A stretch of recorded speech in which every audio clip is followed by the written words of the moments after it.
Hey guys, Chris from Tillman Family Farms. Today we're going to do a little bit different video.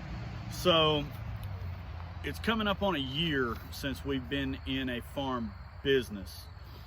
It's been a little over a year since we've had pigs on the farm, but I would like to go over what we've been able to do within this year and what we've been able to achieve and the infrastructure that we've bought and been able to use, plans for the future and some different things like that.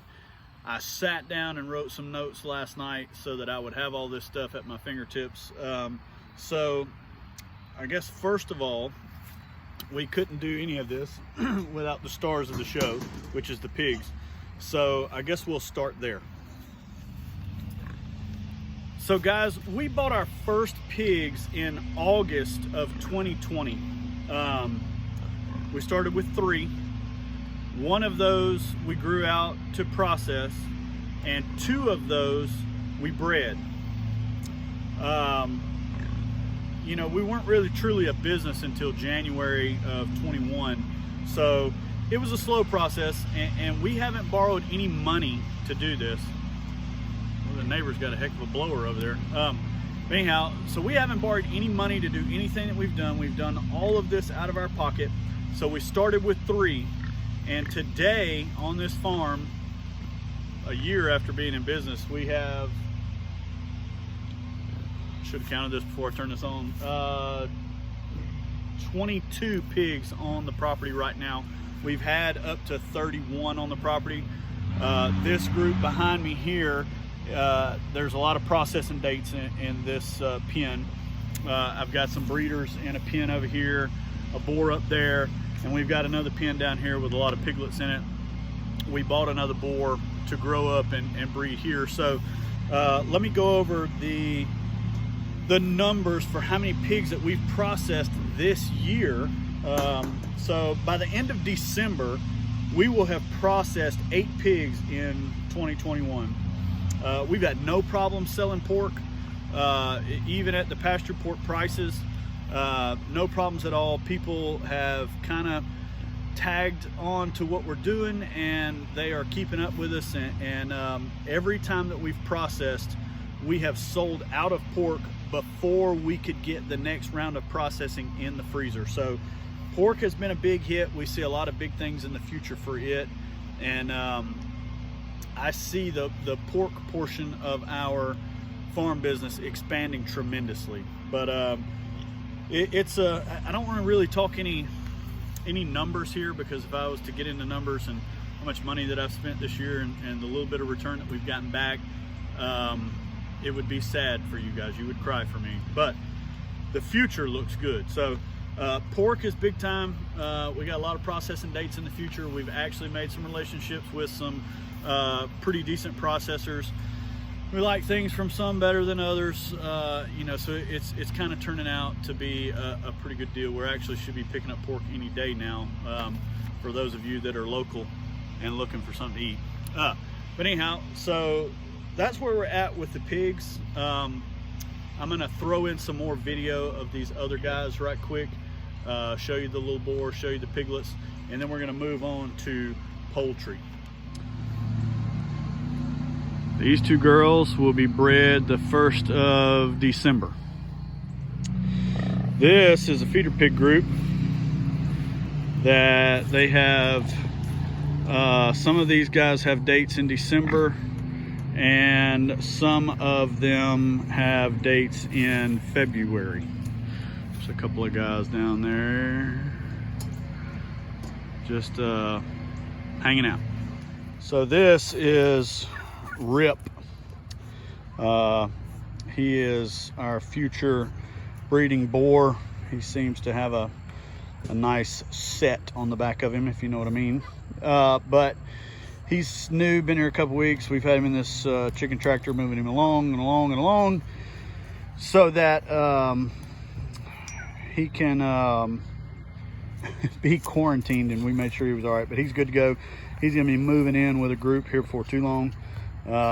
We may run him through the training pen to get used to the electric before we do that, but he's a good looking fella.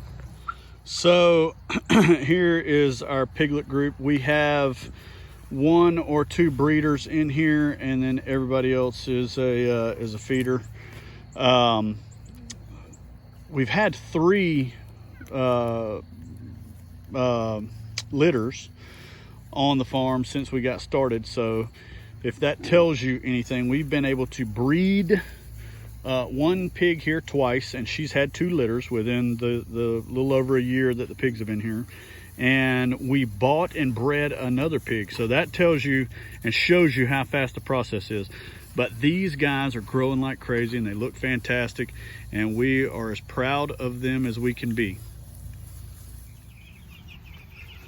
All right, guys, so now I want to talk to you about our poultry operation and what we've been able to do here. Right now, I'm inside of our newly used brooder. We have brooded chicks in here twice. This is not what this structure originally was intended for.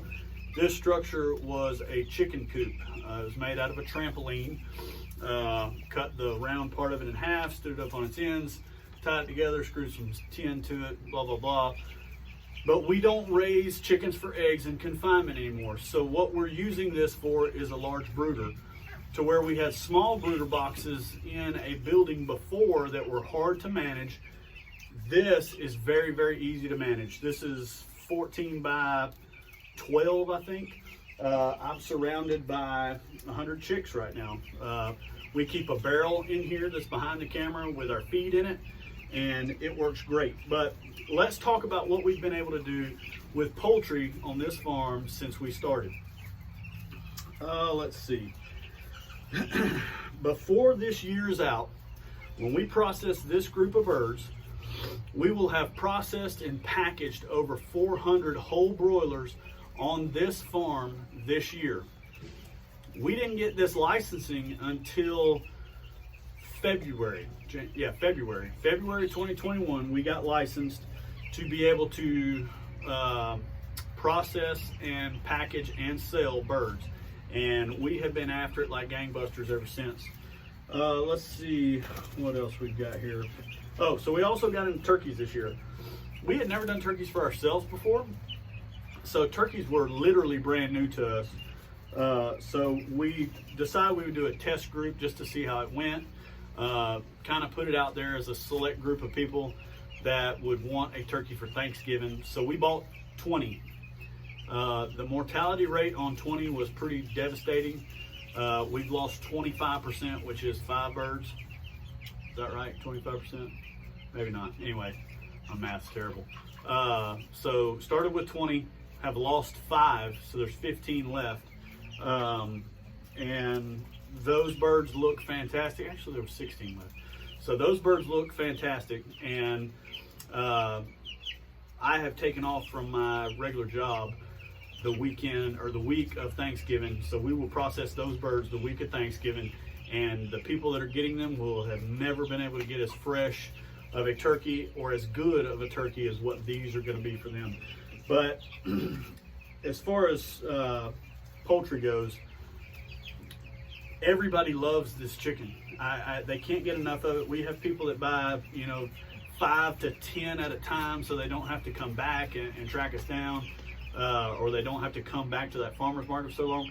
So chicken has done very well for us. It is something that we'll be expanding on.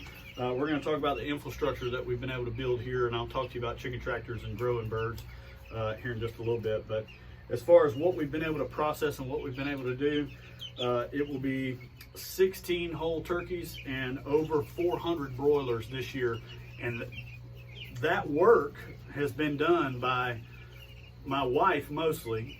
Processing time has been me, my wife, and my mother and father. So there's 4 of us, all family, hence the name, Tillman Family Farms, that will do the chicken processing when it's time. So next year we're probably going to be hiring somebody to help with that. I got somebody in mind that works at a local deer processor that I think would be great. So that will probably be expanding a little bit in the future as well. So let's move on to eggs.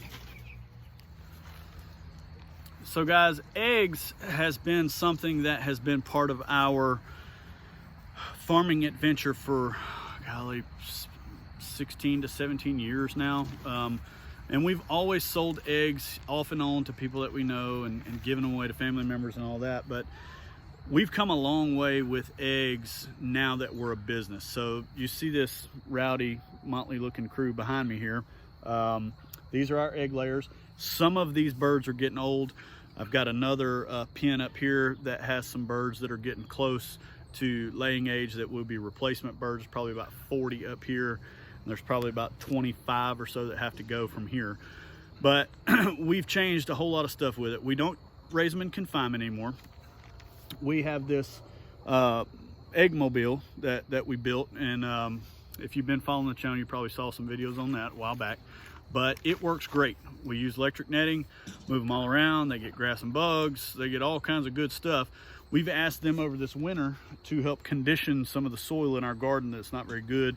So they're going to be adding a lot of manure back to that. We've got some compost that we're going to add back to that. But here's some key takeaways to our eggs this year. So number one, we changed the way that we raise the birds.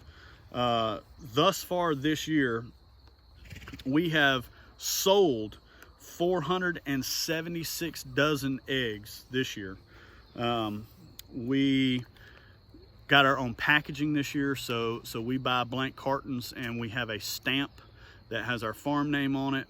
The cartons already have safe handling instructions on them, and we have another stamp that we put on the end that has our name, address, phone number, all that kind of good jazz on it, so that we're in compliance with the whole egg world. But eggs have been great. I think that we will probably expand on it a little bit. I feel like the multi breeds of chickens, I feel like we have a lot of chickens in here that we're feeding that are not producing a great number of eggs per week. It's just like right now we've moved them into this area, and it's starting to get colder and daylight savings times happen, days are getting shorter, so they've slacked off a lot. So I've actually gotten some lights. I had intended on doing this a long time ago, but I've got some lights to put in there, and we're going to up their protein in the feed a little bit, and hopefully they'll start spitting them out again. So, but that's where we're at with eggs.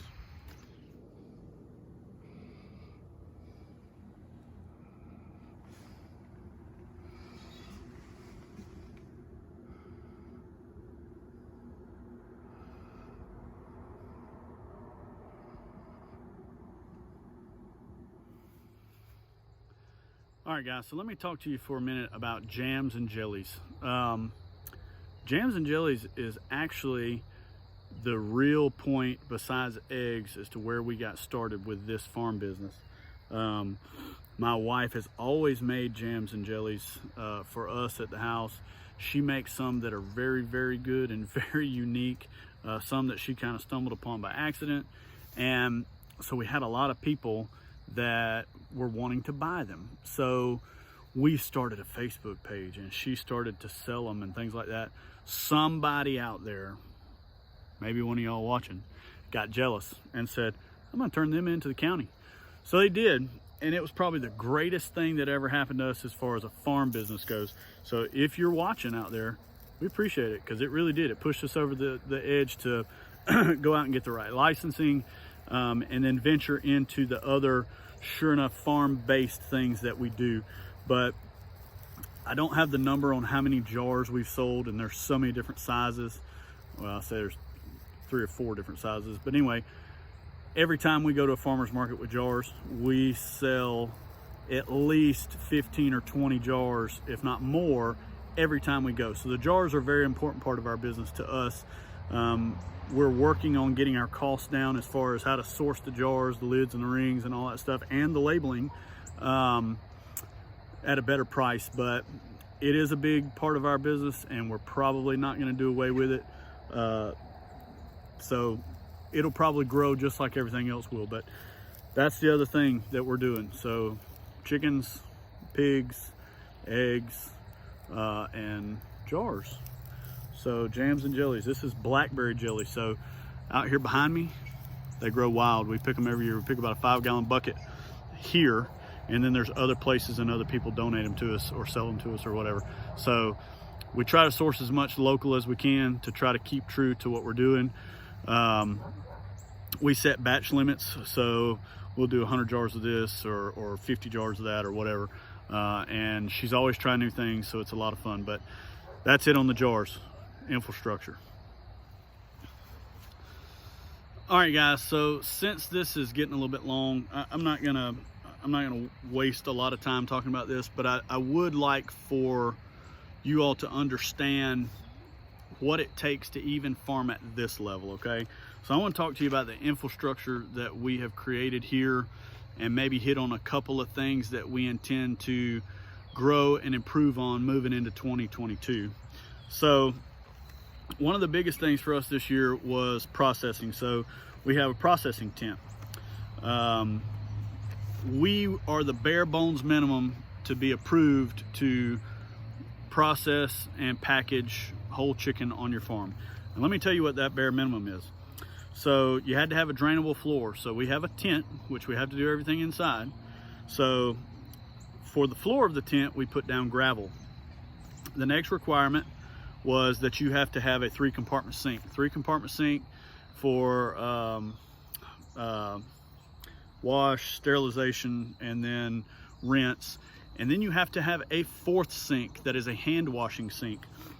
Cannot be attached to the 3 sinks, and has to have a barrier between them so there's no cross contamination.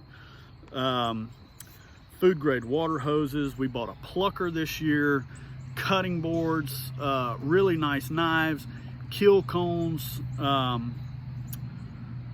gosh, stainless steel tables, which some of the stainless steel stuff was donated to us from other people that heard what we're doing and they wanted to help.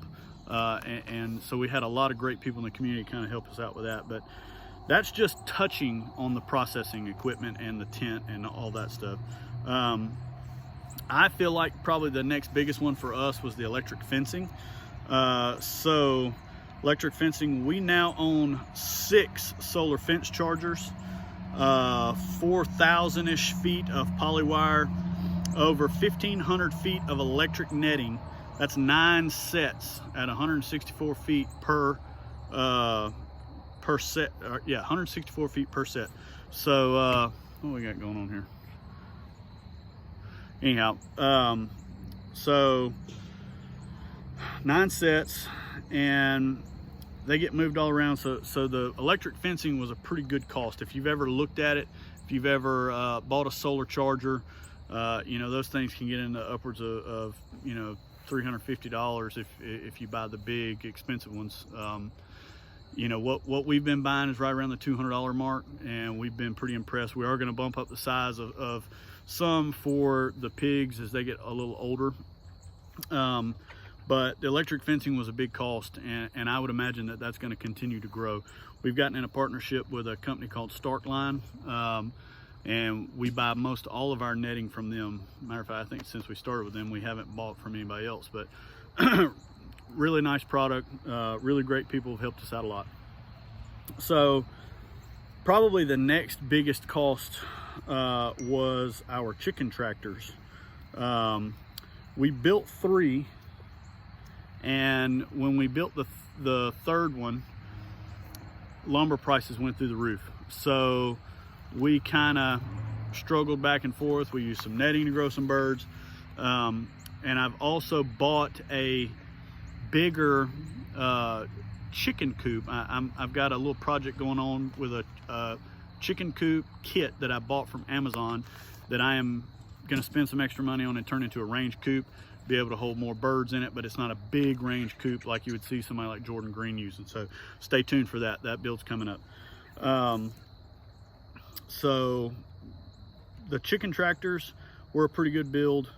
I guess next would be probably the freezers. We have added 5 residential style freezers to get us by until we can get to that point to where we can afford a commercial walk-in freezer. If you've never priced one of those bad boys even used, go check that out, because that's a pretty big expense that we'll be getting into in the next year to 2, probably more or less like a year. But so after the freezers, then you got a farmer's market set up. So the farmer's market setup consists of a tent, tables, tablecloths, coolers, ice packs, signage, display racks, labeling, business cards. There's all sorts of stuff that tie into that to present yourself in the most professional manner as possible to the customers that you're trying to provide a service to and a product to. So we didn't waste any expense there. We did it as right as possible. We had a nice banner made and things like that, which we're going to be adding another farmers market set come the springtime, because we're going to be going to 2 markets. But for the most part, that's it in a nutshell. If you really paid attention to everything that I just said, we've spent a lot of money. So we built the Eggmobile this year too, so we spent a lot of money on that. So we've spent a lot of money, and we're going to continue to spend a lot of money to get this thing where we want it to be, because we're going to continue to grow.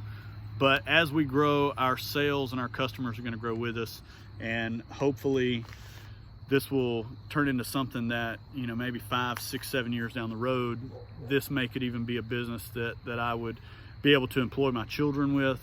Maybe I could even quit my day job at some point. But it's been a really big journey, and I appreciate you guys watching along and sticking with us. And for all of our customers that are watching this, we appreciate you guys way more than you know. You follow us, you come to farmers markets, you drive way out here to the farm to come see us. Hopefully in the future, during the off seasons, we're going to set up some type of meetups to where we'll take orders throughout the week, and then we'll have a certain day that we'll all meet somewhere for people to pick up orders, hopefully somewhere convenient to you guys. But anyhow, that's going to be it for this one. It got a little long, sorry, but this was a lot of good information, and I feel like if there's anybody out there that is looking to do this, that this would give them a really good idea of what they can do in a year and how much things they're going to have to buy and acquire and things like that. Keep in mind, we have not borrowed any money to do this. We have spent all of our own money to do all this. We buy feed ourselves every month. We've been letting the business build a bank account throughout this whole entire process. We've spent some of the business's money on a couple of things, but for the most part, we've spent all of our own, and hopefully that'll pay off big time towards the end of next year. But I'm gonna stop talking now. I talk too much. So anyway, appreciate you guys watching. Please like and subscribe if you haven't. Follow along. You hear it. We're doing all kinds of crazy stuff, and we're just gonna be doing more. And we'll see you on the next video.